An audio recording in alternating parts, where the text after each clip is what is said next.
hey, you might not like this, but you might need to stop telling people what to do and how to do it just because you think you might know a little bit better than them.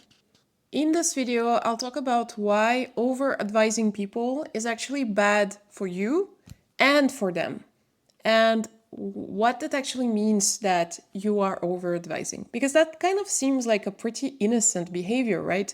But actually, it's not. So before we get into the video, I'd just like to quickly introduce myself. My name is Alex Golovko. I am on a journey to build my self-confidence, my boundaries. I'm also a yoga teacher, both on the movement and the philosophy side. And I use a lot of these principles, a lot of these tools that I learned through experience to help me on that journey. And I'm sharing all of these for you as well, so that you have very practical things that you can use in your everyday life, overcome issues related to empowerment, self-confidence, building boundaries, and all of the connected stuff.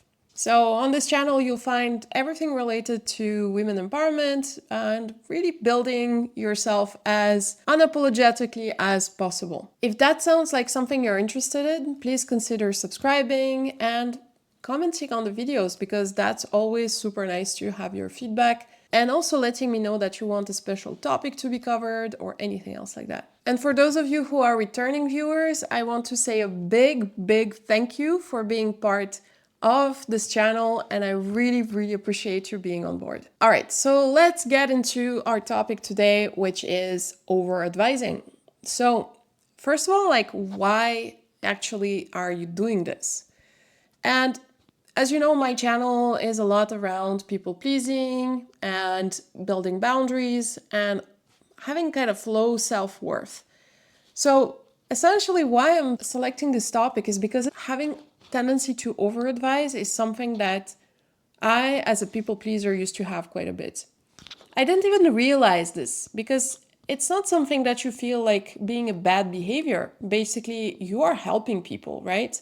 So you are essentially helping out on giving tips, telling people how to do things that you know already how to do and you have experience. So you kind of want sharing, right? So that's sounds like a very innocent and pretty actually benevolent and honorable even behavior, right? So how is this bad? And so what actually happens when you do that? So as a people pleaser or a person that has this behavior where they want to adjust themselves to fit into a certain environment, or they want to make sure others are always at ease by kind of going the extra mile towards making sure that everybody is around them is, happy and keeping kind of peace and avoiding conflict. So the extra step in this behavior is also ensuring that everybody also gets the things that they need, like helping them in their way to get the thing they need. And so to do that, people pleasers tend to give advices without even being asked. And that's the key point.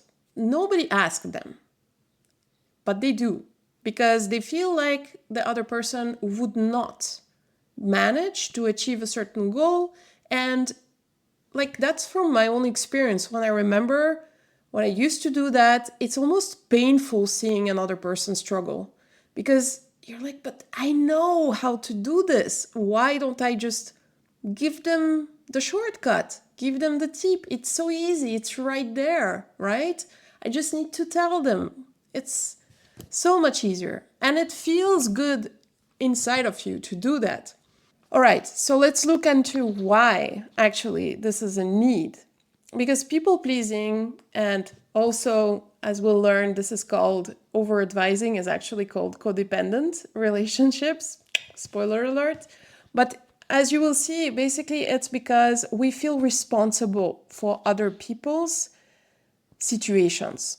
Not only emotions, because emotions is one thing, but also their lives, like their success and their failures. So we want to have like our own contribution into their successes. So also kind of it becomes our own successes. So we'll look into that. But first of all, really remember that generally speaking, we don't see this behavior as being problematic because we think of people pleasing as being a problematic behavior, but helping people or advising people is not often seen as something that is actually a problem. But so let's look into what actually makes this a problem. So, over advising, over supporting, over coaching other people when they, and that's very important, never asked you for it. The problem there is connected to a misrepresentation of the separation of responsibility between you and other people. And this is critical for all these kind of behaviors like people pleasing and lack of boundaries. It's something I talk about in my free masterclass, The Confidence Blueprint. The link is in the description.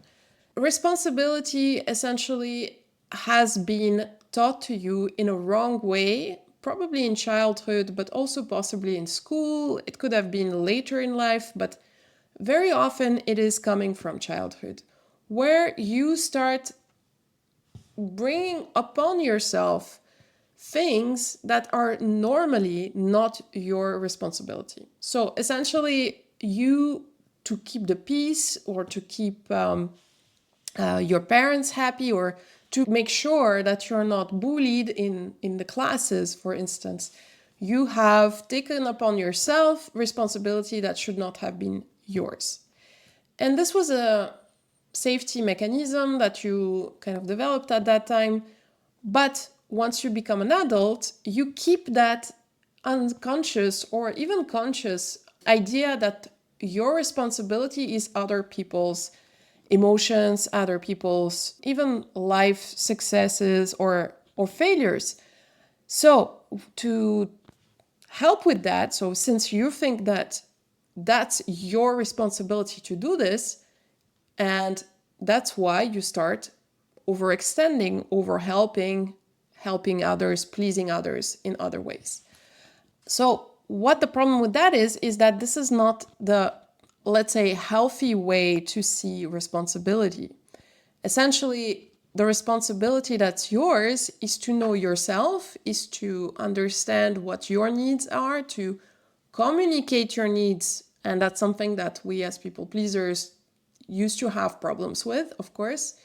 And the other people's responsibility is the same thing as yours. So their own emotions, their own actions, so their successes or failures in life are usually on them because it's part of what they've done, their action, which are their responsibilities. So what does it do to actually take upon yourself inside of your responsibility scope something that is in the responsibility scope of somebody else? So imagine like a bubble. You have a bubble around you, which is integrating your actions, your emotions, and suddenly this bubble starts to englobe another person's bubble. So basically you're just kind of infringing into their space. And okay, so what does that mean? That means you start to have control. And you know, that word means a lot because we never see this as control, right? Like when you start giving advices to people and do this and do that, and you should check this out and check that link out. And it doesn't look like this is controlling, right? It's just suggestions.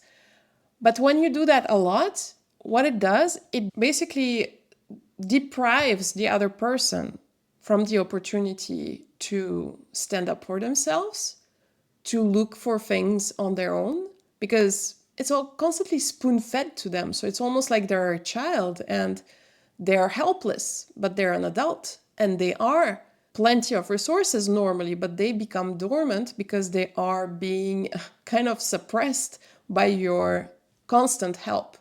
So it also shows a certain lack of trust in that person because you don't trust them to find something on their own. So you have this mothering relationship with them. Essentially, what you're subliminally saying is that you're stupid. You can't see it on your own. And that is a horrible message to send. Although you would never think that because, again, going back to why you're doing this, you think that this is help. But unsolicited help is not help, is actually infantilizing or making a person like they don't have their own responsibility. That's why I'm saying that as a parent, we are responsible for the child. But as they grow up, they become responsible of themselves. And so this is kind of backtracks this process and brings the person back under the responsibility of somebody else. So now maybe with all of these distinctions from responsibility side, the control side, and also this aspect of lack of trust, maybe you start seeing what the problem is with this. So essentially what this entire dynamic does is that it creates a lack of trust in themselves from the people that you are helping constantly, because they are always thinking that they're not good enough. They always think that they can't do it on their own. And this is the message that you're sending to them constantly.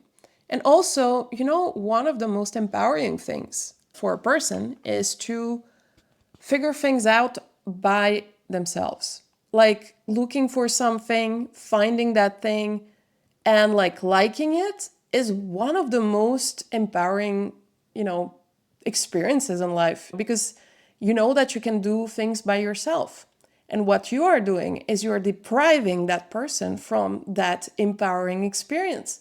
So again, they stay a child all their life because of that. And here I also advise you to look into the work of Terry Cole, which is amazing, I find, and really resonated with me quite a bit. She talks about high functioning codependency, which describes this phenomenon super well. It's actually exactly what it's like. Because when we think about codependency, we think about those extremely toxic, unhealthy relationships, very often connected to people that have drugs abuse or severe conditions. And actually, high functioning codependency is something that is much more widespread than we think. And it usually is, at least it was the case for me, connected to the people pleasing, because it's just one little step further, because you don't just please people, but you help them to make yourself more safe, to make you feel at peace, right? All right, so let's look into, now that you understand what the problem is, let's look into what the solution is, right? So what do you do if you have this kind of approach to your relationships? So it of course depends what type of relationship we're talking about. You have your broad friend circle, then you have your close friend circle, you have your partner or the close person to you, and then you have your family people. Usually the most sensible, the more sensitive ones are the ones in the family. So these are the relationships that are the most charged in emotions, the most kind of crucial and defining for other relationships. Then you have also your partner, which is a reflection very often of your relationship with the family, the core circle. And then broader is the circle of friends and extended friends, right? And usually the core of our patterns is with our family, and then it reflects into the partner and it reflects further into the friends and family. What I want to really emphasize here is that it's not necessarily needed to start from the most intense relationships, which are the family relationships, okay? You don't need to go from the most hard straight away, because it's like you're level 1 in a game and you want to get the boss at level 100, right? So you can't get the boss from scratch, right? So you need to actually start from more reachable and more approachable people. Let's start from a low stake, so your extended friend circle. And from there, notice yourself when you extend a service and when you extend an advice. And notice when this advice was actually asked from you or it wasn't. Because basically, let's start from the simple thing. When you think of something that this person might like or might find useful, but you don't tell them, what you could do is say something like, actually, I might have some resources on this if you'd like. I can share them with you, and then switch to another topic and see what they say. Don't straight away share the thing. Give the choice. When the person says, I want that resource, and very often they will do, there is a more equal transaction because this is with a consent. It's not something that was just dumped on them and depriving them. And they have the choice to actually say and bring out some boundaries and actually say, look, I prefer to handle this on my own. And that's fine. It's totally fine. And they have the right to do that.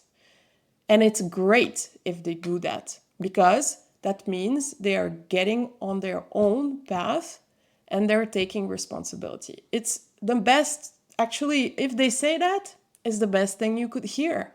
But it's difficult in the beginning to accept. That's one thing. So you can really start noticing when you want to extend the service. And before you do that, just give the option. Don't straight away spill the beans, but just in the beginning, ask them for consent. Another thing you could do is focus on yourself more because very frequently when we are a people pleaser, when we have this tendency of high functioning codependency with people, we want to share straight away whatever experience we're having. So, for instance, you're traveling. If you're traveling on your own, if it's something that is in your habits, and straight away you take that picture, you want to share it with somebody, just take a moment because these are very similar mechanisms that are connected to sharing advice. Just take a moment and let the experience sit with you without sharing it.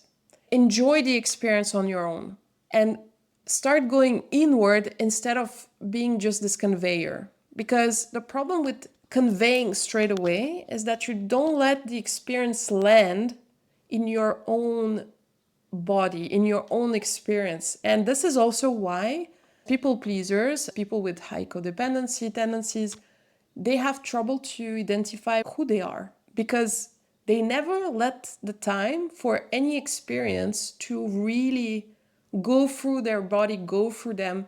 They need to share it straight away.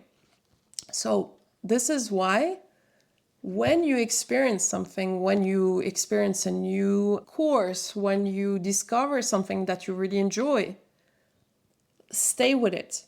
Don't necessarily start wanting to share about it to everybody.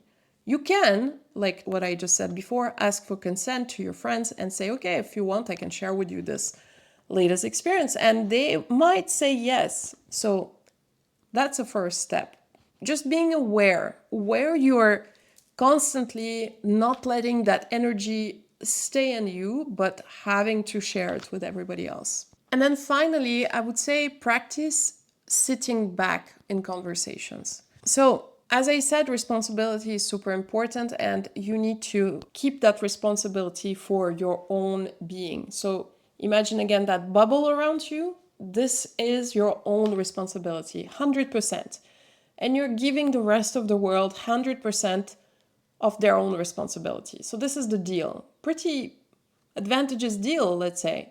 So, same thing when you're talking to somebody. See if you can have that feeling of sitting back when they talk. That doesn't mean that you don't listen. That doesn't mean that you don't necessarily empathize with them. You can a little bit. But also see if you can avoid absorbing everything that they are sharing with you and saying to you. So this in itself will allow you to feel more laid back regarding their situation and observe it with more overall compassion, but also like a safe space. Just imagine that you're providing them a safe space for them to express what they want to express. And if they want your guidance, they will say it. And if they don't want your guidance, what they want from you, and the best thing you can give them is actually just your attention and your capacity to listen to what they're saying without necessarily giving them an advice to their situation, to their life, whatever experience they're having. And even if they have like a very emotional state, don't necessarily go into pity or go into feeling bad because they feel bad, but keep that lean back attitude to them, showing compassion, but not over infantilizing them, because they also need to see you as a strong presence, as a presence that's not faltering because they are, down, then you will go down with them, because you're not helping being that way. And you're not helping also by over advising them. That's not what a person that's in a bad state wants to hear as well. So these are some of the practices that I really advise you to incorporate into your relationships with people. And so I mentioned these 3 layers of relationships: the core ones with the family, then the more extended ones, maybe the partners, and then potentially the friends and the larger group of friends. Know that it is very interesting that this happens, but actually working on even the less close relationships, the extended friends, the closer friends, also impacts that same core undigested experience that you had, the same way that if you would work on the key relationship that is the root cause of all the others. So working on the less high stakes one is so important. And it's easier for you to do that because you will start building new patterns with these other people that are maybe easier to build these patterns with. And your nervous system will be able to replicate that kind of pattern more easily on more difficult relationships, because now it has a previous experience. It has a previous pattern that it can apply to the more difficult ones. All right, so thank you for watching this through the end. I really, really appreciate you. I would love hearing from you about what your reactions are, what your experiences are with this tendency to over advise, over coach other people or mother other people. Is this something that you tend to do? Just drop it in the comments. Also, if you have any tools that you found that help you with this, also share that in the comment. I would really be interested to see. I just shared with you some of the stuff that I use and how I help myself to overcome this, at least in some of my relationships, and it's something I'm working on constantly. So if you'd like to look into my other videos, I have one that is possibly very relevant for you, if this one was, is how to deal with difficult personalities. And because this is also a pattern in relationship that tends to be particularly difficult if you suffer from people-pleasing tendencies as well. So I will link that video here. And also, I mentioned that before, in the description, I have a free masterclass that you can subscribe to. It's called the Confidence Blueprint, and I talk more in depth about the concept of responsibility that I mentioned in this video. All right, thank you so much again, and see you in the next one.